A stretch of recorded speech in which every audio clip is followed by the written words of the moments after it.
Ladies and gentlemen, boys and girls, children of all ages, welcome back to the channel. In today's video, we're going to be doing a head-to-head comparison between the LDK Landscape and the BittBoy pocketgo. Two wonderful, affordable, portable emulation devices. Right after this.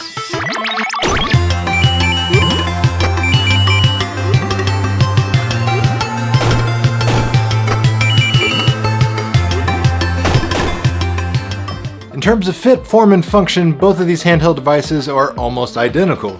Slight differences between the two. So the LDK Landscape has 4 face buttons, 2 shoulder buttons, as well as a start and select, and it differs from the pocketgo in that it has this joystick at the bottom, although it's been my experience that trying to use this joystick for gameplay is not ideal because the joystick is very stiff, and being that it's so low on the machine here that you hold it and every time you try to use it your finger kind of slides off, so it's very difficult to use.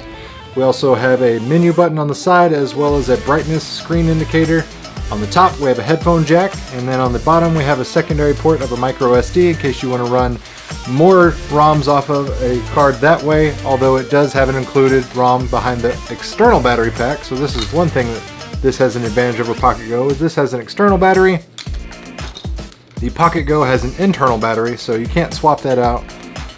As far as buttons and everything around it, same thing. We've got 4 face buttons, we've got 2 shoulder buttons, we've got a start and select, and then on the top we have a headphone jack as well as an AV jack. I don't know why you would ever want to use an AV jack for this type of thing, but you have that option. So whatever reason, you've got an AV jack, and then of course we have the micro SD on the top. As far as ergonomics, if I had to choose one, I would likely go with the pocketgo. It just feels a little more comfortable in the hand, especially with the rounded edges, and honestly, even though it's the cheaper device, it actually feels a little bit more better quality as far as the production and the make of it. It just feels a little more sturdy. This one with this hard plastic shell, and some of the edges I can tell are not lined up at the seams, so that's a little interesting to note that the more expensive one doesn't appear to be as well made, but has dual speakers on the back. This one has a single speaker on the front. To me, both of them sound great. They are more than plenty loud. Controls himself, D-pad on this one. The pocketgo is much softer, much more responsive. The LDK Landscape, I don't know really how to describe it other than it's just, to me, this one has a superior D-pad, a little more responsive. The LDK, not so much, but it's not to say it is unplayable. It's just when you have them both in your hand in a matter of seconds, you get to compare them like that head to head, you get a much more intuitive look at which one you're actually going to enjoy more playing. Same thing as far as the buttons goes, the front-facing buttons. I really enjoy the pocketgo buttons, and going straight over to these are less tactile, a little smaller, and I really like the buttons more on this. So push goes to pocketgo as far as ergonomics and just comfort of play.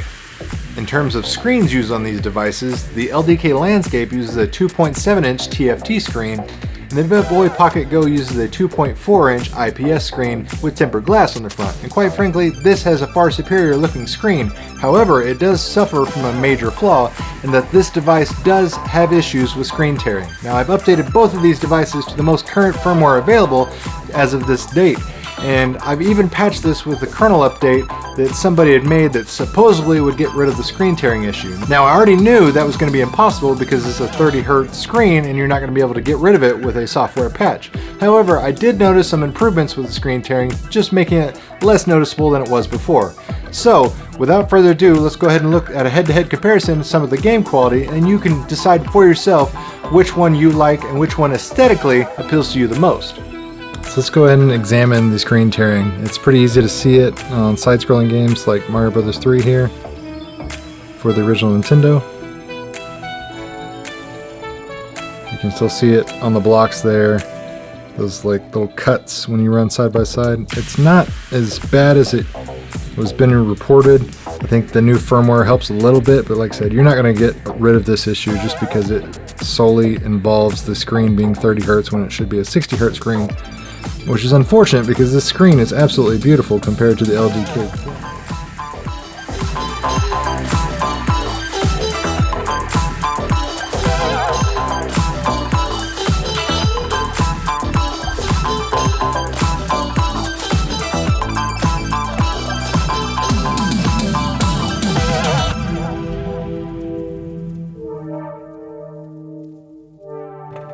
and it is incredibly difficult to play this while watching through the camera, so keep that in mind. All the gameplay on here is going to be absolutely trash for me, but we're really just looking for performances. We're not looking for top tier gameplay for me.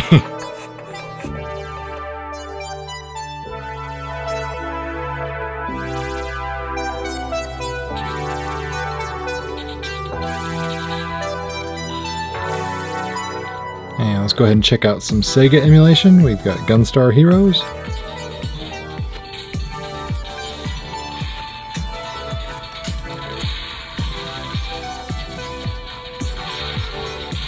No signs of slowdown. Lots of characters and sprites on the screen, so this is good.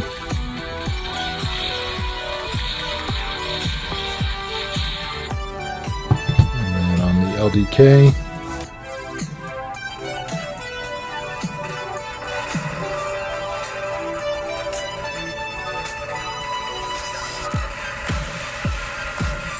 Again, no signs of slowdown. Game's performing really well.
So final thoughts time. What do these devices excel at and what are their drawbacks? So what do they excel at is the handheld era devices. Game Boy, Game Boy Color, Game Boy Advance, Atari Lynx, Neo Geo Pocket, Wonder Swan, those type of things they do exceptionally well.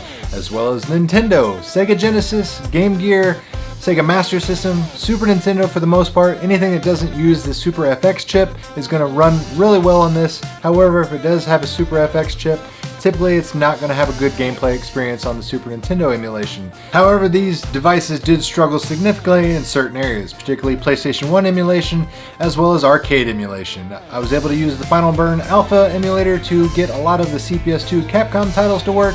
However, I didn't have a whole lot of success with anything other than those type of titles. I could run old school arcade games like Donkey Kong, Galaga, and Pac-Man, however nothing really new. Same thing goes with the MAME for All emulation. I really struggled to find any really good working ROMs on that one. It's just really not worth trying to go the arcade route for these devices. If you're using PlayStation 1 or arcade specific ROMs and that's what you're solely interested in, definitely avoid both of these devices. If I had to pick between one of the two, if you twist my arm, I'm probably going to go with the BittBoy pocketgo. With the $40 price point, even though screen tearing is an issue, it wasn't enough to bother me to where I would go away from it. And quite frankly, with the ergonomics of the BittBoy pocketgo over the LDK landscape, it just made that decision all the more easier. And that's what I'm going to go with. And that does it for this video. If you enjoyed the content, make sure you hit that like button, share this information with your friends. Also, if you're new to this channel, make sure you consider subscribing, hit that notification bell so you'll be the first to know every time I upload new content. And as always, thanks for watching, guys.